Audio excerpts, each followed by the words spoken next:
What's up mga ka-explorer? Welcome sa Pinoy Silver Explorer. Samahan nyo muna ako sa aking part-time job. Today is Saturday. Today is Thursday. Wala akong work sa regular job ko. Nagtatrabaho ako sa isang company, factory, is farm girl. So ang work ko doon ngayong week 3 araw, next week 4 na araw. So ganun ang schedule ko sa farm girl. Yun yung regular job ko dito sa Canada. So ngayon dahil wala akong pasok, is Thursday to Sunday, nagtatrabaho ako sa isang dati kong kakilala. Nagpa-part-time ako doon, nagpa-part-time job ko. So ito yung trabaho ko sa kanila. Naglilinis ako ng mga maki-maki. So kung wala naman akong trabaho sa kanila, kasi wala rin akong trabaho sa regular job ko, magano naman tayo, kumain maghanap tayo, mag-explore tayo ng mga silver. So dito yung body business, marami kasi mga ingredients, body business, yung tayo maghanap ng mga natin kaya sa thrift store. So yung mga baksakan ng mga parang kapitang-kita yung mga ingredients na tapos yung mga tawag doon nila dinodonate. So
So ganito ang trabaho ko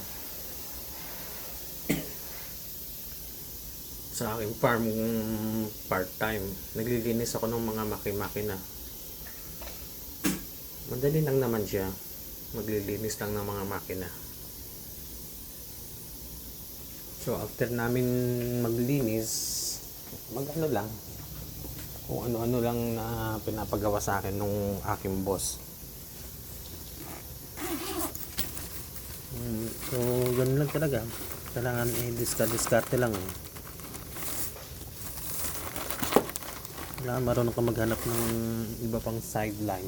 Kaya nga naisip ko rin, why not? Marami rin naman kasi mga junk shop, yung ukay-ukay dito. Why not maghanap ako ng silver, di ba? Marami rin dito. Kung Italian, maraming Italian dito.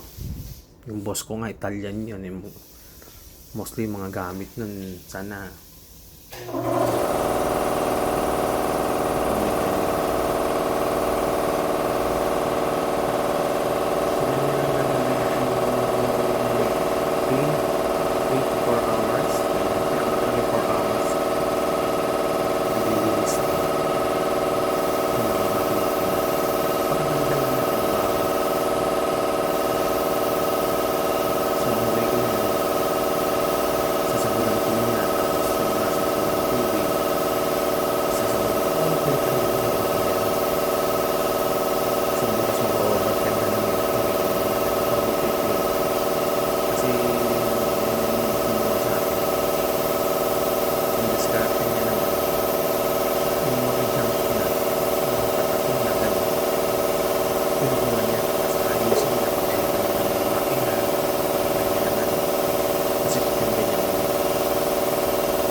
natin siya. Ako kinuha niyang helper. So, ganyan lang yung trabaho ko. Basta helper lang ako sa mga gawain niya. So, wala namang nakakitang mahirap na trabaho sa part-time. And plan ko na sana pagkatapos ko dito, maghahanap ako ng silver. Yung tanang sa alam mo na marami problema sa kalimutan ko yung reading class ko. Parang sabi ko, parang wala rin silbi na kapasok ako sa isang state store sa Bagibili. Hindi ko rin naman nakita. Although may wagnet na ako, wala naman ako kaya sabi ko, may part-time na ako dito, mag-trip ko dito. May make sure ko yung reading class ko.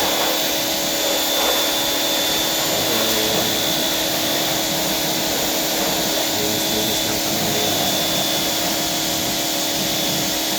Dito naman sa kanila, so huwag ka nang maarte. Hindi ka lang tamad. Marami rin naman trabaho. Although pwede lang ako mag-part-time dito sa regular job ko. Kaya lang, damo kasi nag-work ako doon. Laki ng tax. Punta lang sa tax. So, sayang. Kasi dito, cash na ako binabayaran sa every Sunday. Kasi yung last day na yun, binabayaran mo para mas maganda sa akin.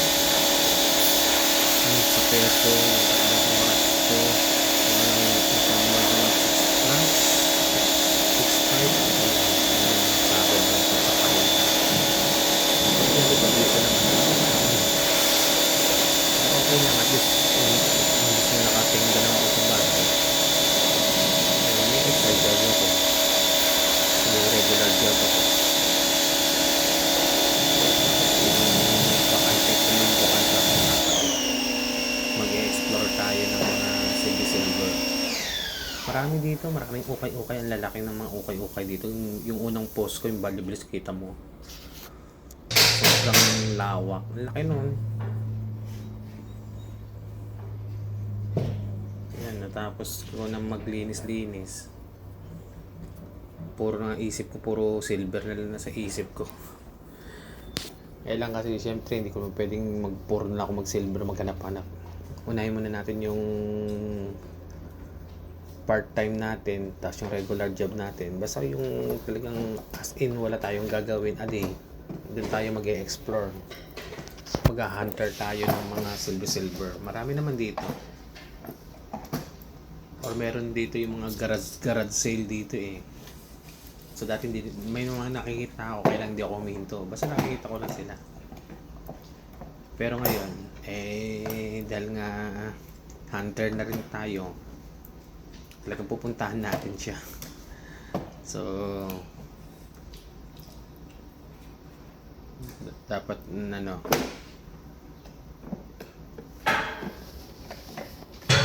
dali lang ng trabaho.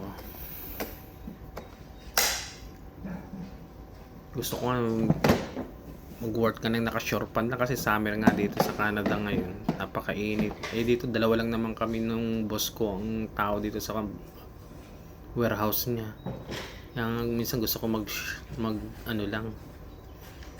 Nahiya naman ako doon sa boss ko na baka sabihin naman.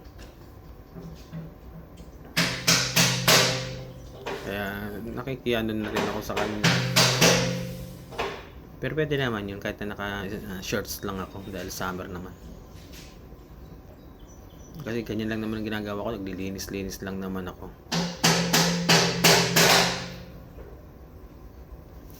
So ang dali-dali lang naman.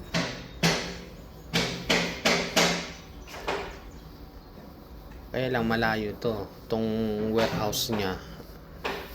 Sobrang layo from dun sa Brompton, yung lugar niya kung saan dun kami nagkikita. Pupunta kami dito sa warehouse niya sa Arliston, almost 1.5 hour. Siyempre papunta pabalik So 3 hours na. So yun, mostly umalis kami dito sa warehouse na to 1:00 or 2:00. Pinaka late na yung 2:00. Darating kami doon mga 3, 3:30. Depende, matraffic kasi yung lugar nila, yung Brompton eh.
Nagpa-part time ako sa kanya.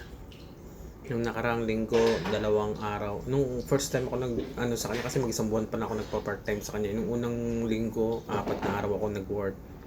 Tapos nung pangalawang linggo, 3. Basta wala akong pasok sa farm girl, nagpa-part time ako sa kanya noon. Pero itong huling linggo, 2 lang ako nag-work, 2 araw kasi may lakad siya. Pag may lakad siya, yun ang pinakapahinga ko naman.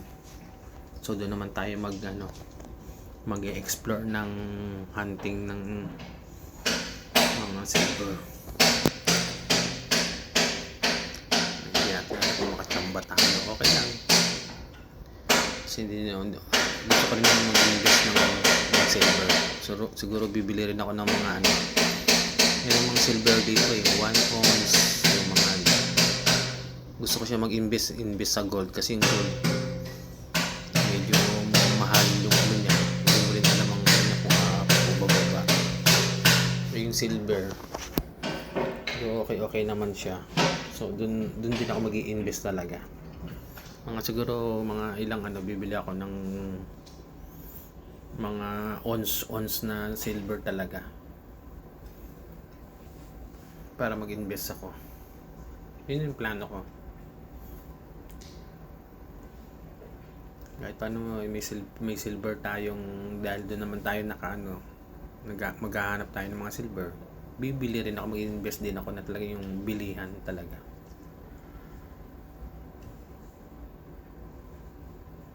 Ayan, pangalawang linis ko na to. Ganyan lang, sobrang dali. Parang lang ang ko dyan, naghihintay lang ako ng oras.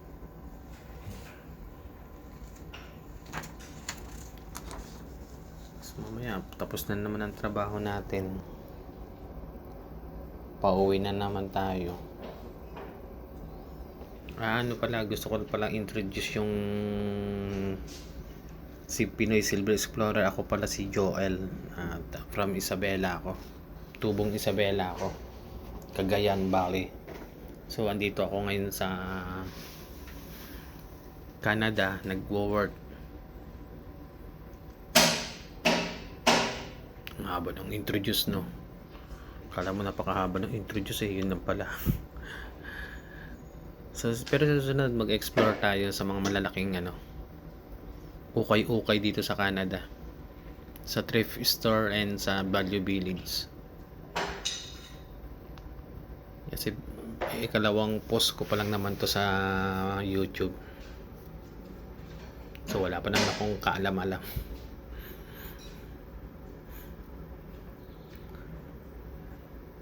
Maraming salamat. Sana nakaabot kayo hanggang sa dulo. At ako ay nagpapasalamat At muli,